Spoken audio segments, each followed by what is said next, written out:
The fiver Manchester United, dysfunction and nowhere for Solskjær to go. There's been an awful smell in Fiver Towers this week, folks. The kind of stench that grows worse over time. At first we thought it was the sweaty leg warmers weird Uncle Fiver left festering on the radiator after he went on a hipster spotting hike in Macclesfield.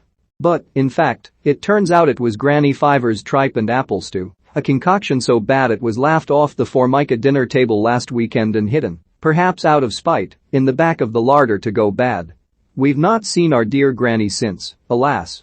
But she'll pop up sooner or later. You can't keep a bad cook down.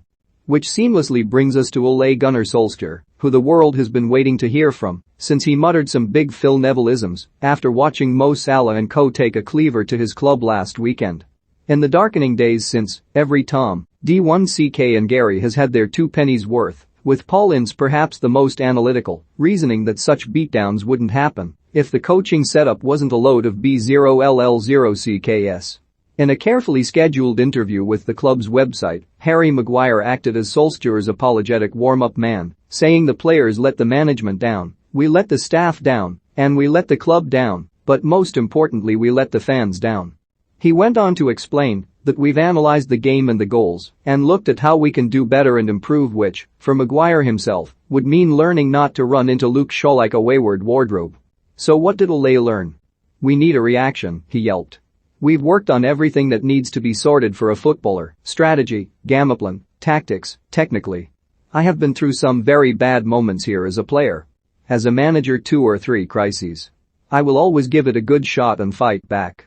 Solskjær has been decent at getting a response when he's stuck in a trench with bombs landing all around, but like many of our family members' ultimately doomed marriages, there's a limit to the disappointment and drama the other party is willing to take.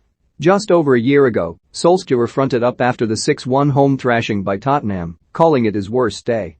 After Sunday's 5-0 humiliation, he experienced his darkest day. He's given himself nowhere to go. Mind you, he can take comfort from knowing that saving his job in the first instance would appear to hinge on getting a result at a Spurs side whose midfield is arguably more dysfunctional than United's. A string of lifeless performances have left Nuno Espirito Santo feeling the heat himself, and, on Halloween weekend, the battle for control of the middle ground could resemble a zombie apocalypse. Whoever you support, this could be one to watch from behind the sofa. When we understand history, we understand that racism has always been a scam. It has always been a political construction designed to smash the ties of solidarity between human beings in order to exploit certain people so that a minority can get rich, Lillian Thuram talks to Paul Doyle. Read. Ronald Koeman's payoff, yesterday's fiver. Can I be the first to point out that €13 million large is in fact €13 million? Damien Ward. Are you behind this? Peter Dymock. What it takes to work in the FC Cincinnati PR department. Don't mind that they lost all 3 games, conceded 15 goals, and are nailed on for a 3rd consecutive wooden spoon in a row. Adam Hook. Send your letters to the .boss@theguardian.com. And you can always tweet the fiver via @GuardianSport. Today's winner of our letter o' the day is Adam Hookway, who wins the last copy of John Nicholson's excellent Was Football Better in the Old Days?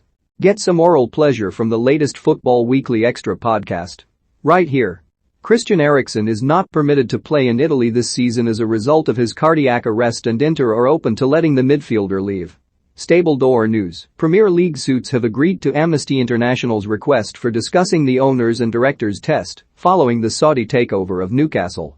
Czech billionaire Daniel Kretinsky is in talks with Golovin over a deal to buy into West Ham. Wrexham co-owners Ryan Reynolds and Rob McElhenney will watch their first game at the racecourse ground when Torquay come to town on Saturday. I don't profess to be a football expert, but I see the beauty of the fan, and I see it through others, tooted Reynolds. We'd be lying if the dream wasn't the Premier League. We want to get back in the Football League and continue our way upwards. We want to set up a structure, unless there is a meteor, and then we are effed. Despite giving Ole and co a 5-0 kicking at Old Trafford, Jurgen Klopp wants Liverpool to defend better. United had clear-cut chances which we gave them, he hunked. We should not rely on luck or a listen. I saw the first half. We gave too much away. Bayern Munich boss Julian Nagelsmann has defended the team after their 5-0 midweek shellacking at Borussia Mönchengladbach in the German Cup. We are humans and not machines, he sighed. We should not be distracted from too much praise, that we are the best team in the world and all that. And Barcelona head honcho Joan Laporta has confirmed the story that Xavi is close to succeeding Ronald Koeman. "I have really good references from close people who know him better than me in that way," he parked. "We talk as two friends, and in this case my opinion is a really good one." Get the lowdown on the Euro 2022 draw from Rich Laverty. 3 successive losses have changed the mood music at Villa, reports Barry Glendenning. "They call me 10. They call me things. They call me to look out for in the Premier League this weekend. TFI Friday.